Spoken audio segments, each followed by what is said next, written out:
Welcome to Breaking News to Trading Moves. So I want you to imagine someone walking right up to your house and offering, 12% more than it is currently appraised for Right.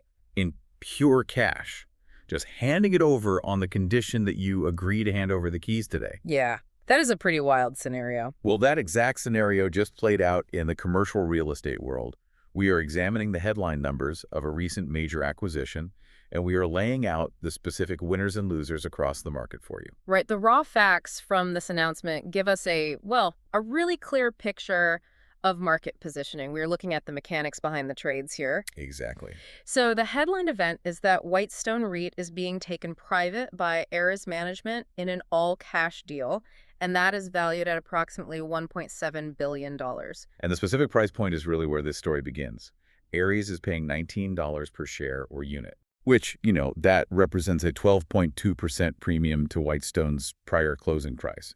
The current expectation is that the deal will close in the third quarter of 2026, assuming shareholder approval and, standard regulatory conditions are met. Yeah, and the market reaction to this announcement is telling. Whitestone stock jumped about 11.5% right after the news hit. Meanwhile, Ares traded lower on the day. Because we have private capital clearly willing to pay a premium.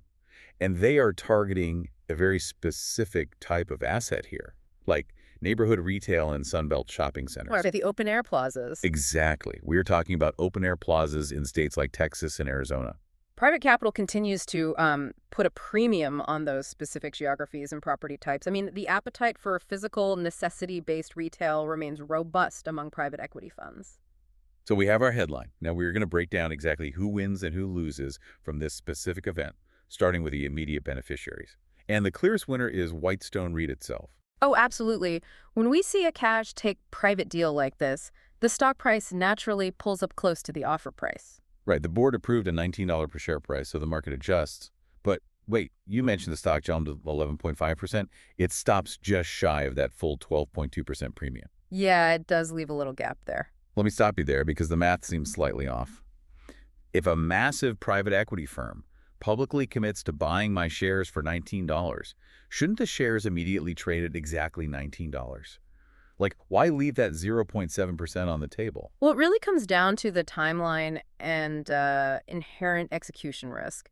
The deal is expected to close in the third quarter of 2026, right? Right. So the market applies a slight discount for the time value of money. Holding a stock until 2026 ties up your capital. Oh, I see. Plus, there is also the small chance that shareholder approval fails or, regulatory hurdles delay the process. But honestly, an 11.5% jump is a very strong signal. Yeah, it shows the market treats that $19 bid as highly credible. Exactly. The institutional investors believe the check is going to clear.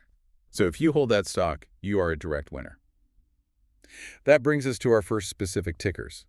We are looking at WSR, which is Whitestone REIT, and ARES, which is Ares Management. Yeah, Ares falls into the winner category here. Well, in the context of successfully securing a credible deal for a coveted asset class, they are taking control of a portfolio they clearly desire, which validates their strategy in the Sunbelt region. Right, so I want to look at the public shopping center re-rating candidates.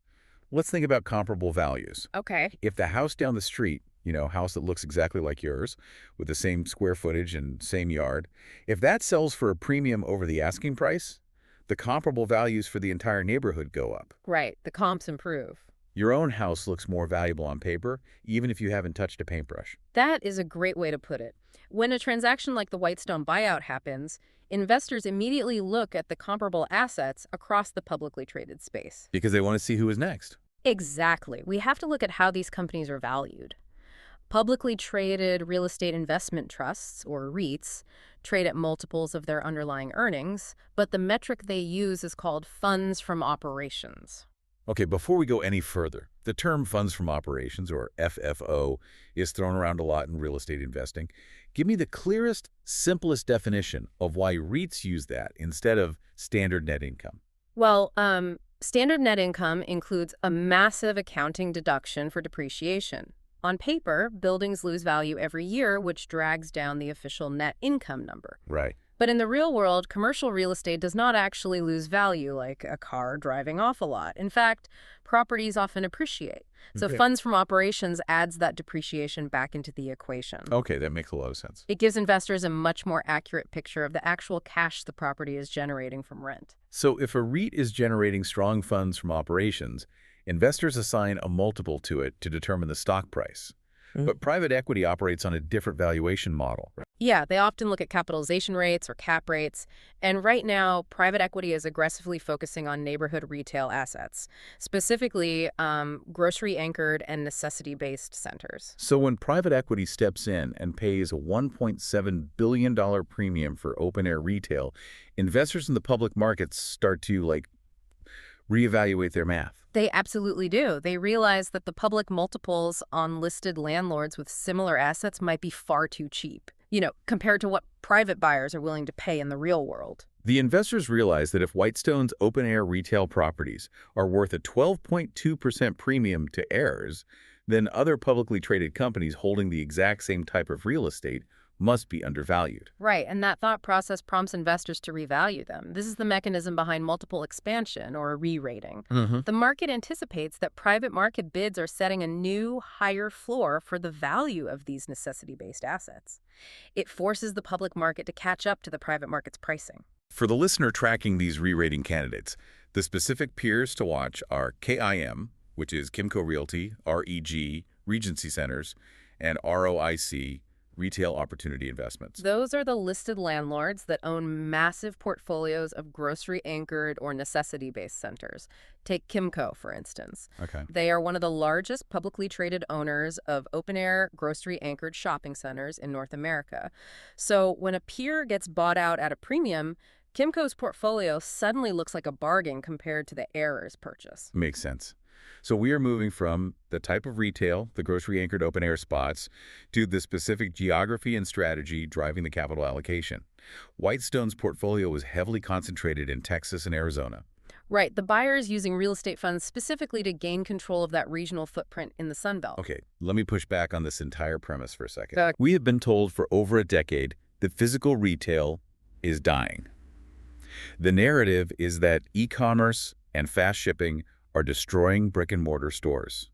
Why on earth is private equity dropping $1.7 billion on physical strip malls? It is a fair question. What makes everyday needs traffic in the Sunbelt so uniquely desirable right now? Well, you have to separate discretionary retail from necessity retail. The e-commerce boom heavily impacted enclosed malls that relied on apparel and luxury goods. Because you can buy a sweater online easily. Exactly. You cannot get your teeth cleaned online. You cannot get a haircut, pick up a prescription, or grab fresh produce for dinner tonight over the internet. Right, you have to visit the physical neighborhood center for those specific services. Add the demographic migration to that service-based model. Private capital wants density and predictability. The Sunbelt region, particularly states like Texas and Arizona, has been experiencing sustained, rapid population growth. Oh, people living there. Right. More households naturally increase daily foot traffic to those local centers. These are mixed-use neighborhood formats that serve basic recurring consumer requirements. That provides a predictable, durable cash flow regardless of broader economic fluctuations. So if a listed landlord has similar market exposure in those high-growth states, they become the next logical focus for the market. Yeah, listed landlords with similar geographic exposure in the Sunbelt or those holding value-add retail assets in these specific markets draw immediate attention. Investors start hunting for the next takeover candidate. They want to get in early. They want to establish a position in the stock before another private equity firm makes an offer. And, even if a buyout does not happen, they capture the multiple expansion based on that underlying real estate value. Right. If you are looking for companies with similar market exposure or a value-add retail profile, the tickers to note are BRX, Brixmor Property Group, UE, Urban Edge Properties, and SITC, Site Centers. Brixmor is a prime example of the value-add strategy, actually. They actively renovate older shopping centers to attract higher-paying, necessity-based tenants. Holding those types of assets in the current Sunbelt environment is a clear advantage when private capital is hunting for durable cash flow. Okay, so we have thoroughly covered the sellers, the direct beneficiaries, and the parallel assets. Those are our winners. Now we are looking at the other side of the equation. Right. There is a cost to doing business here. Let's look at acquirers and asset managers paying up for deals. The market reaction gave us a clear signal on this front. Azur's shares actually fell after the announcement. Which means the market is punishing the buyer for successfully making an acquisition. Yeah, the market frequently marks down the buyer in the short term when a takeover is announced. This happens especially when it is an all-cash deal and the purchase price includes a premium. I mean, they are parting with $1.7 billion in liquid capital. They are draining their cash reserves to make this happen. Exactly. The market prices in the immediate outflow of that capital and the inherent execution risk. The buyer now has to prove to their own shareholders that they can generate a high enough return on that $19 per unit price tag to justify the expense. They have to make the math work. Right. They have to lease the properties at higher rates or manage them more efficiently. The short-term markdown makes Ares a loser in the immediate trading window. As private competition for retail real estate heats up, future acquisitions become more expensive for all other capital allocators. It is basic supply and demand. If the market knows Ares is willing to pay a 12.2% premium, the next seller of a similar portfolio is going to demand a similar or perhaps higher premium. That strains the math for all the asset managers trying to acquire these properties. So the acquirers face a tougher environment where deals are just more expensive to execute.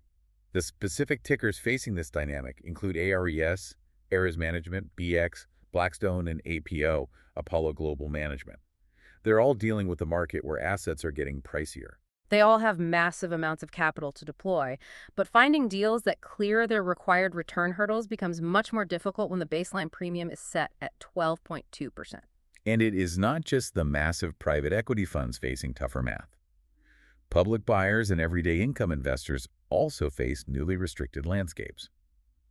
Let's start with public buyers hunting similar retail assets. Okay. Think about this dynamic like trying to find bargains at a local estate auction. You have your numbered paddle, you have your carefully planned budget, and you are ready to buy a property. Right. You need to take out a mortgage with a 7% interest rate to afford it. Then, a private equity billionaire walks into the room with billions in dormant cash. And that dormant cash is losing value to inflation unless they deploy it into an asset. They have an entirely different cost of capital than the public buyer relying on debt.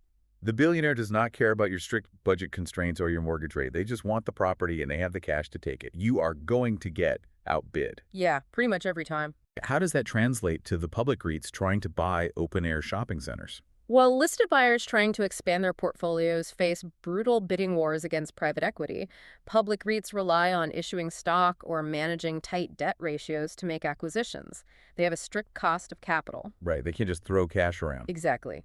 So when private equity is willing to pay healthy cash premiums for neighborhood retail, the listed buyers simply cannot compete as easily. They get priced out of the auction entirely. Or if they do manage to win the bidding war, they have to pay so much that it leads to lower future returns on those purchased assets. This brings us to the concept of yield compression. If you overpay for the property up front, the yield you generate from the existing rental income is compressed. Because your initial purchase price was so high, the rent check represents a smaller percentage return on your investment. Exactly. The more private money chases these open-air shopping centers, the harder it becomes for public buyers to find accretive deals, deals that actually boost their overall earnings. For deal-driven REIT stories, companies that rely on acquiring new properties to show growth to their shareholders, this creates a major hurdle. The rental income on their current properties is fine, but their growth engine stalls. Right. The tickers in this category, the public buyers hunting similar assets who now face steeper competition, include FRT, Federal Realty, KRG, Kite Realty Group, and AKR, Acadia Realty Trust. They must navigate a much more aggressive pricing environment to find value. That brings us to our final group of losers. Income-focused investors who are losing a public REIT option. Once the deal closes, Whitestone is expected to be delisted from the New York Stock Exchange. It goes private. It disappears from the public board completely. We need to lay out the math for dividend-focused investors here. Okay. REITs are a staple for people looking for steady, reliable income.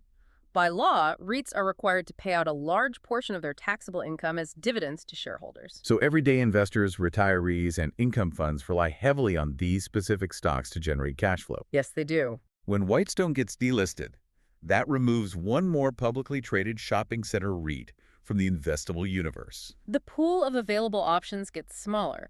Fewer listed names mean less choice for the retail investor trying to build a diversified income portfolio.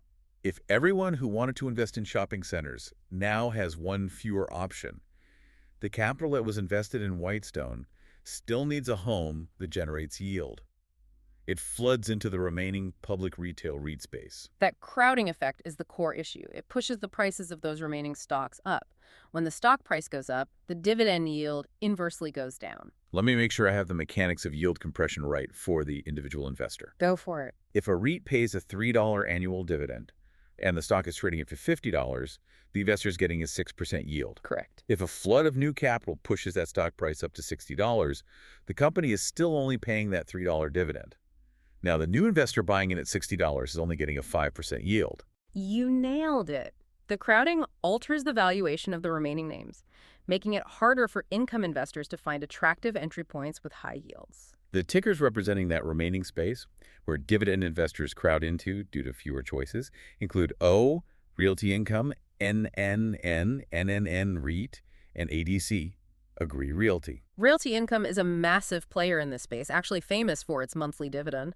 They absorb the displaced capital, but the investors buying in suffer from the compressed yields and the lack of broad optionality. Okay, we have laid out the headline numbers, and we have walked through exactly who benefits and who faces headwinds when a massive portfolio of Sunbelt retail goes private. We have looked at the premium math, the public comparables, the auction dynamics driven by cost of capital, and the shrinking investable universe causing yield compression. Before we wrap up, I want to pose a question based on this trajectory. Okay. As more everyday neighborhood spaces, like your local grocery-anchored shopping center, transition from public markets to private equity ownership, how might that change the physical landscape of local retail over the next decade? That is a great point. Private capital dictates the tenant mix and the property improvements based on aggressive return timelines. The actual look and feel of the places we run our daily errands could evolve in ways we have not fully anticipated. That is a thought to consider the next time you drive into your local neighborhood plaza to pick up groceries or drop off dry cleaning. Absolutely. This is not financial advice or buy or sell recommendations. This is purely the opinion of the author.